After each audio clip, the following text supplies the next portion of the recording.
Hello friends, welcome to learn positive. நம்ம இன்றைக்கி பார்க்க போகிறது இன்ஜினியரிங் மெக்கானிக்ஸில் இம்பல்ஸ் ஃபோர்ஸ். இம்பல்ஸ் ஃபோர்ஸ்னால் என்னென்னு பார்க்க போகிறோம். ஸோ இம்பல்ஸ் அப்படின்னா ரொம்ப சிம்பிளாக எக்ஸாம்பிள் சொல்கிறோம் அப்படின்னா, நம்ம ஏதாவது ஒரு ஃபோர்ஸு ஒரு குறிப்பிட்ட ரொம்ப ஷார்ட் டைமில் ஒரு மேக்ஸிமம் ஃபோர்ஸ் வந்து அட்டைன் ஆயிடுச்சு அப்படின்னா அது வந்து இம்பல்ஸ் ஃபோர்ஸ்னு சொல்லுவோம்.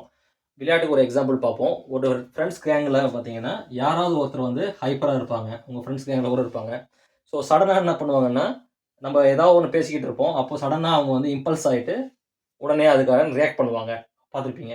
ஸோ அதுதான் இம்பல்ஸ் ஃபோர்ஸ். ரொம்ப ஷார்ட் பீரியட் ஆஃப் டைமில் நமக்கு நடக்கிறது. ஸோ அது மாதிரி நிறைய எக்ஸாம்பிள்ஸ் பார்த்தீங்கன்னா, இப்போ ஒரு கார் வந்து போயிட்டு ஒரு டேரக்ஷனில் போயிட்டே இருக்குது. சடனாக ஒரு ஸ்பீட் பிரேக்கர் வருது. அப்போ அதை பார்த்த உடனே சடனாக பார்க்குறாங்க. அப்போ பிரேக் அடிக்கிறாங்க. பிரேக் அடித்த உடனே கார் அந்த மோஷனில் ரன்னிங் மோஷனில் இருந்து ஸ்டாப் ஆகுது. பட் உள்ளே இருக்க நம்ம எல்லாருமே பொசிஷன் மாறுவோம். ஓகேங்களா? ஸோ இது ஃப்ராக்ஷன் ஆஃப் செகண்ட்ஸில் சடன் ஃபோர்ஸ் கிடைக்குது. ஓகேங்களா?